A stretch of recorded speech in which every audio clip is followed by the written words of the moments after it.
अस्सलाम वालेकुम दोस्तों, आप लोग देख रहे हैं तलाश रोज़गार और मैं हूं आपका होस्ट इस्लान शहजाद। दोस्तों, तलाश रोज़गार में हम बात करते हैं जॉब्स के बारे में, बिजनेस टॉक्स के बारे में, एंटरप्रेन्योरशिप के बारे में और सक्सेसफुल स्टोरीज़ के बारे में। दोस्तों, दुनिया का हर इंसान सीखता है और हर अक्लमंद इंसान कामयाब लोगों से सीखता है। तो डेफिनेटली हमें कामयाब लोग और कामयाब मॉडल से सीखना चाहिए। दोस्तों, पाकिस्तान में एक ऐसी कहानी मौजूद है, एक ऐसा मॉडल मौजूद है जो जिंदा मुंह बोलता सबूत है कामयाबी का। हमें हर एक को इसकी कहानी के बारे में जानना चाहिए। ये फौजी फाउंडेशन की कहानी है। आज मैं आपसे इसके बारे में तज़किरा करूंगा, इसके बारे में बात करूंगा और आपको फौजी फाउंडेशन की कहानी सुनाऊंगा कि कैसे फौजी फाउंडेशन अरबों रुपए का रेवेन्यू जनरेट कर रहा है और 90 लाख से ज़्यादा लोगों को रोज़गार दे रहा है। तो दोस्तों, अगर आपने अभी तक हमारा चैनल सब्सक्राइब नहीं किया तो आपसे रिक्वेस्ट है, काइंडली चैनल को सब्सक्राइब कर दीजिए ताकि बेहतरीन और इन्फॉर्मेटिव वीडियोस आप तक पहुंचती रहें। तो दोस्तों, ये आज की जो वीडियो है बहुत ज़्यादा इंपॉर्टेंट है। ये आपको इसमें इंशाल्लाह बहुत कुछ सीखने को मिलेगा, तो आपसे रिक्वेस्ट है काइंडली वीडियो को पूरी देखिएगा। दोस्तों, फौजी फाउंडेशन जो है बेसिकली एक फाउंडेशन अदारा है, एक वेलफेयर ट्रस्ट है जो कि आर्मी के से रिटायर्ड या जो भी फोर्सेस से रिटायर्ड जितने भी जो मुसल्लह फ़ौज, Pakistan air force, Pakistan army, Pakistan navy से रिटायर्ड अफसरान और जो JCOs होते हैं, जूनियर कमीशन ऑफिसर्स होते हैं, उनकी उनकी वेलफेयर के लिए, एक्स सर्विसमैन के लिए बनाया गया था और उनकी फैमिलीज़ के लिए। अगर आप इसका मोटो देखें तो ये trust for the welfare of ex service man and families, मतलब कि जो सर्विस से रिटायर्ड हो चुके हैं उनकी और उनके ख़ानदानों की फलाह बहबूद के लिए ट्रस्ट बनाया गया था। दोस्तों, इसके पीछे एक कहानी है। ये कहानी बड़ी मज़े की है। फौजी फाउंडेशन के बनने से पहले आखिर ऐसा क्या हुआ, जब पाकिस्तान बना था तो पाकिस्तान बनने के बाद बहुत सारे पाकिस्तान में ऐसे सोल्जर्स और ऐसे ऑफिसर्स थे जो ब्रिटिश आर्मी से रिटायर्ड हुए थे, जिन्होंने अपनी खिदमात जो हैं वो ब्रिटिश आर्मी के लिए जो है वो अपनी पेश की थी वर्ल्ड वार 2 में। तो दोस्तों, वो वर्ल्ड वार 2 में जो उनकी खिदमात दी गई थी, उस खिदमात के इवज़ पाकिस्तान बनने के बाद 1947 के बाद एक फ़ंड आया था जिसे PWSRF कहा जाता है, जो कि पोस्ट वार सर्विसेज रिकंस्ट्रक्शन फंड था। ये फंड बेसिकली जो दिया गया था, उसका मकसद देने का ये था कि वो तमाम अफसरान और वो तमाम फौजी जिन्होंने दूसरी जंग अज़ीम में अपनी बेपनाह कुर्बानियाँ दी हैं, तो उनकी कुर्बानियों के इवज़ उनको ये इनाम के तौर पे ब्रिटिश आर्मी ने ये पैसे दिए थे। ये पैसे इंडिया को भी दिए गए थे और ये पैसे पाकिस्तान को भी दिए गए थे। क्योंकि इंडिया बहुत बड़ा था, इंडिया को पैसे की अमाउंट भी ज़्यादा मिली।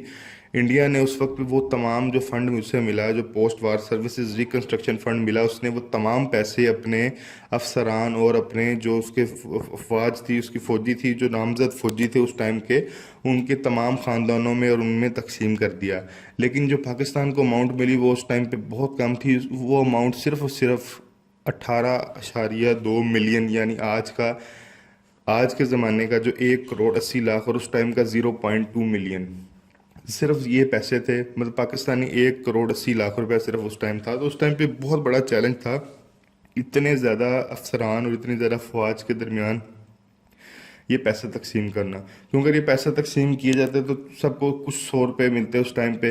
लेकिन उस टाइम पे एक बहुत वाइज जो है वो डिसीजन लिया गया, एक चैरिटेबल ट्रस्ट बनाया गया 1954 में। फौजी फाउंडेशन की जो बेस बेसिकली रखी गई थी 1954 में रखी गई थी, under the charitable endowment act 1890। जो 1890 का एक्ट था, चैरिटेबल एंडोनमेंट एक्ट, जिसके तहत कोई भी चैरिटी का अदारा बनाया जाता था, उसके तहत 1954 में एक जो है ट्रस्ट का आगाज़ किया गया जिसका नाम फौजी फाउंडेशन रखा गया।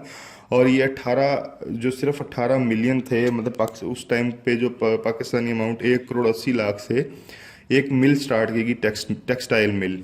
बजाय ये कि पैसे उनको देते, लोग खा पी जाते, तो उस टाइम पे 1 करोड़ 80 लाख से ये एक टेक्सटाइल मिल बनाएगी। इसका जो प्रॉफिट इकट्ठा हुआ उससे फिर एक 50 बेड का एक TB हॉस्पिटल बनाया गया रावलपिंडी में, जहाँ पे जो थे सिविलियंस का भी इलाज किया जाता था और फौजी फाउंडेशन जो एक सर्विसमैन की जो फैमिलीज थी उनको भी ट्रीट किया जाता था। दोस्तों, ये आहिस्ता आहिस्ता ग्रो करता करता ये बढ़ता गया और इंडस्ट्रीज़ इसमें काफ़ी शामिल होती रही। आज फौजी फाउंडेशन पाकिस्तान का एक बहुत बड़ा ट्रस्ट है जिसमें बहुत सारे काम हो रहे हैं, एजुकेशन सेक्टर में है, हेल्थ सेक्टर में है, और इसके साथ साथ ये और भी बहुत सारी सर्विसेज दे रहे हैं। इस टाइम इनके अपने फौजी फाउंडेशन स्कूल्स हैं पूरे पाकिस्तान के अंदर, जहाँ पे ये अच्छी और म्यारी और सस्ती तालीम दे रहे हैं। इसके अलावा फाउंडेशन यूनिवर्सिटी है रावलपिंडी में, इनके 3 कैंपसेस हैं इस यूनिवर्सिटी के भी। और ये जो यूनिवर्सिटी है इसमें मल्टीपल जो डिपार्टमेंट्स हैं, डिफरेंट जो है डिपार्टमेंट्स में डिफरेंट डिसिप्लिन्स की क्वालिटी एजुकेशन दी जा रही है। इसके भी 3 कैंपस हैं फाउंडेशन यूनिवर्सिटी के, रावलपिंडी कैंपस है, इस्लामाबाद कैंपस है और इसके साथ सियालकोट कैंपस है। तो दोस्तों इसमें फौजी फाउंडेशन में तकरीबन इस टाइम 9 मिलियन 90 लाख के करीब जो लोग हैं वो काम कर रहे हैं, उनका रोज़गार चल रहा है। और 35,000 से ज़्यादा जो इस टाइम यहाँ पे स्टूडेंट्स हैं वो इनमें पढ़ रहे हैं। और जो अभी तक फौजी फाउंडेशन जिनको इलाज कर चुका है जिन लोगों का, उनकी तादाद कम अज़ कम 50 लाख से ज़्यादा है। तो ये बहुत अच्छा काम कर रहे हैं। इनके फौजी हेल्थ केयर के हॉस्पिटल्स भी हैं, इनके क्लिनिक्स हैं, मोबाइल क्लिनिक्स हैं। इसी तरह टेक्निकल इनके जो हैं वो भी स्कूल्स हैं, वोकेशनल टेक्निकल स्कूल्स हैं, बॉयज़ के लिए, गर्ल्स के लिए। एजुकेशन सेक्टर में भी हैं, सर्विसेज सेक्टर में भी हैं। ये सोशल वर्क भी बहुत सारे कर रहे हैं, हेल्थ सर्विसेज में है। इसी तरह ट्रेनिंग सर्विसेज, जो लोग जो नौजवान हैं उनको हुनर सिखाया जाता है ताकि वो स्किल्ड हो जाएं और वो से पैसे कमाएं। इस तरह स्टाइपेंड भी दे रहा है, वजीफ़ा देता है। वो तमाम जो एक्स सर्विस मैन हैं, जो रिटायर्ड अफसरान हैं, उनके बच्चों को जो मतलब कि JCOs के सन हैं, उनकी एजुकेशनल स्टाइपेंड्स मिलते हैं। उनकी एजुकेशन की परफॉर्मेंस पे अगर आपकी 80% से ज़्यादा नंबर हैं तो उनके मार्क्स की बेस पे उनको वजीफ़े दिए जाते हैं। इसी तरह IT सर्विसेज में है, प्लेसमेंट सर्विसेज में जो बेरोज़गार लोग हैं उनके लिए जॉब्स क्रिएट कर रहा है। तो फौजी फाउंडेशन इस टाइम बहुत ज़्यादा जो है सर्विसेज में काम कर रहा है। इसमें एक मज़े की बात यह है, जो फौजी फाउंडेशन अरबों रुपए का रेवेन्यू जनरेट जो कर रहा है उसका 80 to 90% वो सारा चैरिटी में कर देता है। वो चैरिटी में खर्च करते हैं इन तमाम चीज़ों पे। वो एजुकेशन में खर्च करते हैं, एजुकेशन में भी वो जो है हायर एजुकेशन में भी काम कर रहे हैं। उनके पास यूनिवर्सिटी है, मेडिकल कॉलेज है, हॉस्पिटल है। इसी तरह उनके पास कॉलेजेस हैं फौजी फाउंडेशन के, अपने स्कूल्स हैं, उनकी अपनी बिल्डिंग्स हैं। वो जो सारा पैसा जो कमा रहे हैं वो सारा इन जो है सोशल सर्विसेज में लगा रहे हैं, एजुकेशन में लगा रहे हैं, हेल्थ में लगा रहे हैं। हेल्थ में उनके हॉस्पिटल्स हैं, उनके फौजी फाउंडेशन डिस्पेंसरीज बनी हुई हैं। हर आपने आपके आपके हर बंदे के एरिया में इस टाइम डिस्पेंसरी मौजूद है। फौजी फाउंडेशन डिस्पेंसरीज, इनकी डिस्पेंसरीज हैं, हॉस्पिटल्स हैं। तो इसके अलावा जो कमा किस तरह रहे हैं, इनके बहुत सारे इस टाइम बिजनेस हैं। बैंकिंग सेक्टर में है, एनर्जी सेक्टर में है, फूड सेक्टर में है, सीमेंट सेक्टर में है, फर्टिलाइजर सेक्टर में है। इनके बहुत सारे जो डिफरेंट टाइप्स के बिजनेसेस चल रहे हैं। अब हम उनको डिस्कस कर लेते हैं।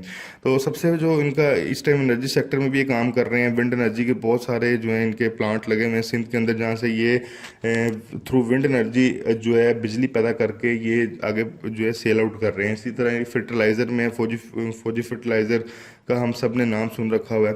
अभी इनके ये सारे प्रोडक्ट्स हैं, इनको हम देखेंगे। सबसे पहले फौजी सीरियल्स है।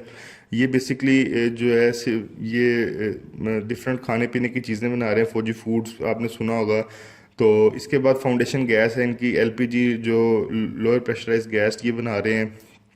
लिक्विड प्रेशराइज गैस भी बना रहे हैं। इसी तरह ओवरसीज एम्प्लॉयमेंट सर्विसेज हैं इनकी, जो लोग बेरोज़गार हैं उनको ये बाहर भेजते हैं, उनके लिए बाहर जॉब्स हैं वो सर्च आउट करके वहाँ पे उनकी प्लेसमेंट करवा रहे हैं। इसी तरह फौजी फर्टिलाइज़र कंपनी है, फौजी फर्टिलाइज़र बिन कासिम लिमिटेड, ये भी एक कंपनी है। पाकिस्तान मारक फॉस्फेयर, ये भी कंपनी है। फौजी सीमेंट कंपनी लिमिटेड, फौजी सीमेंट बड़ा मशहूर है। अस्करी सीमेंट भी इनकी है। मारी पेट्रोलियम कंपनी भी इनकी है। फौजी कबीर वाला, ये कबीर वाला में कंपनी है। फौजी कबीर वाला पावर कंपनी, जो पावर बेसिकली इलेक्ट्रिसिटी जनरेट कर रहे हैं। फाउंडेशन पावर कंपनी, ये एनर्जी सेक्टर में बहुत ज़्यादा है। ये फाउंडेशन विंड एनर्जी, जिसका मैंने पहले जिक्र किया है कि सिंध में इनके प्रोडक्ट्स लगे हुए हैं, ये जो है विंड से एनर्जी पैदा कर रहे हैं। फाउंडेशन विंड एनर्जी 2 फेज़ है। FFC एनर्जी लिमिटेड अलहदा से है। FFBL power company limited. Fauji oil terminal and distribution, oil में भी है ये फौजी।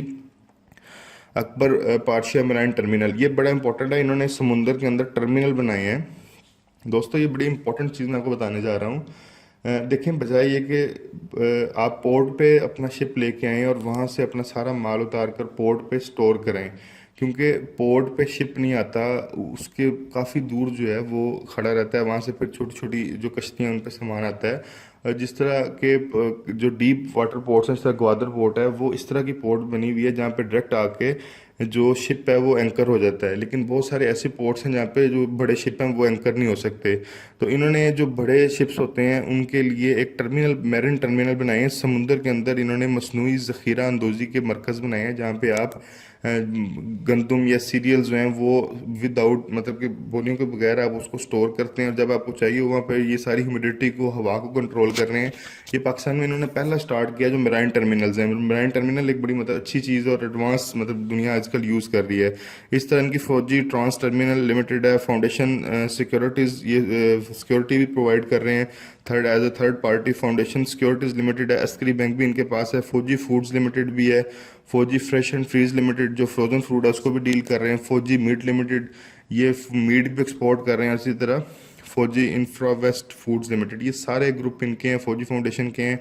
ये तमाम बिजनेसेस कर रहे हैं। इसमें इन्होंने 90 लाख लोगों को रोज़गार दिया हुआ है और रोज़गार देने के बाद जितना भी प्रॉफिट जो जनरेट होता है वो तमाम का तमाम ये एजुकेशन सेक्टर में, हेल्थ सेक्टर में खर्च कर रहे हैं।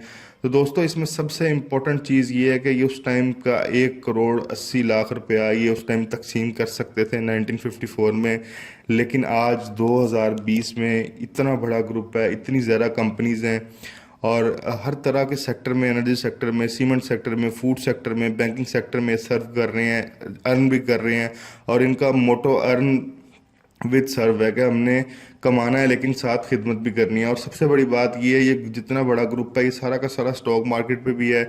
इनकी जो परफॉर्मेंस है वो ईयरली बढ़ रही है। इनका जो यूनिट का जो या इनका जो शेयर वैल्यू है, जो फेस वैल्यू है, वो दिन ब दिन ऊपर जा रही है। इनका ग्रुप ग्रो कर रहा है। इसमें अगर आप स्टॉक मार्केट में जो इनका इसमें इन्वेस्टमेंट करते हैं तो इसमें डूबने का कोई चांस नहीं, क्योंकि एक सक्सेसफुल ग्रुप है और ये मुसलसल ग्रो कर रहा है। और इनके आगे बहुत सारे इसके अलावा भी चीज़ें जो पाइपलाइन में है।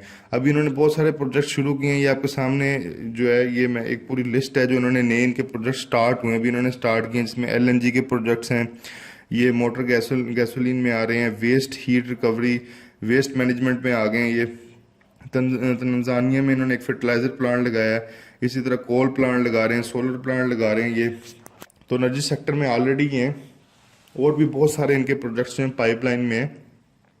तो दोस्तों इस वीडियो को बनाने का मकसद ये था कि आप लोगों को बताया जाए कि फौजी फाउंडेशन जो है ये हर एक ने नाम सुना है, लेकिन इसके पीछे क्या स्टोरी थी, इन्होंने कैसे 1954 से 1 करोड़ 80 लाख को आज अरबों खरबों रुपए में कन्वर्ट कर दिया और कैसे लाखों लोगों की खिदमत कर रहे हैं। डेली बेसिस पे उनके हॉस्पिटल्स में लाखों पेशेंट्स को देखा जाता है, बेहतरीन मेडिकल फैसिलिटी दी जाती है, बेहतरीन पाकिस्तान में एजुकेशन सर्विसेज प्रोवाइड कर रहे हैं, बेहतरीन हायर एजुकेशन प्रोवाइड कर रहे हैं। तो ये ज़रूरी था मेरे ख्याल में इस चीज़ के बारे में सबको बताया जाए।